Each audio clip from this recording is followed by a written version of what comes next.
محدثین آتے تھے، آج کل کچھ کم بخت، کچھ غلیظ اور گندے لوگ حضور تاج الشریعہ پر طعنہ کستے ہیں، کہتے ہیں کہ اللہ نے ان کی آنکھ سے روشنی چھین لی۔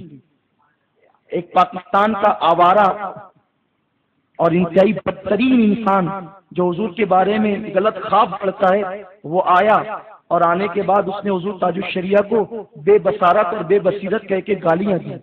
اور حضور تاج الشریعہ کا قصور بس اتنا ہے کہ حضور تاج الشریعہ حق کہتے ہیں، وہ جو بات کہتے ہیں شریعت کے مطابق کہتے ہیں۔ وہ مفتی ہے، ہندوستان کے قاضی قضا ہے، تو وہ حق بات کہتے ہیں۔ داڑھی کٹا کر مجدد بننے لگا، تاج الشریعہ نے لگام کھینچی کہ داڑھی کٹانے والا تو عادل نہیں ہو سکتا، مجدد کیسے ہو سکتا؟ تو تاج الشریعہ کو اب ایک انسان بڑھاپے کی وجہ سے اگر کسی کی نگاہیں کمزور ہو گئی تو کیا تم اس اللہ کے برگزیدہ بندے کو طعنہ دو گے؟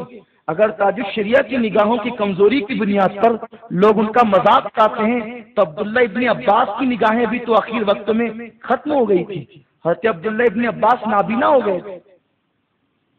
بے شمار ایسے اللہ والے ہیں جو اخیر عمر میں نابینا ہو گئے تھے، بلکہ اللہ والوں کی بلند مرتبیت ہے یہ کہ جب اللہ والے زندگی کے اوپر کے حصے میں جاتے، عمر زیادہ ہوتی ہے، تو اللہ ان کے کانوں پر اور ان کی آنکھوں پر اپنی غیرت کے پردے بچھا دیتا ہے کہ تو کسی کو نہ دیکھ مجھے دیکھ، تو کسی کو نہ دیکھ مجھے دیکھ، کسی کی نہ سن میری سن، ارے سب کو دیکھے گا تو مجھے کب دیکھے گا؟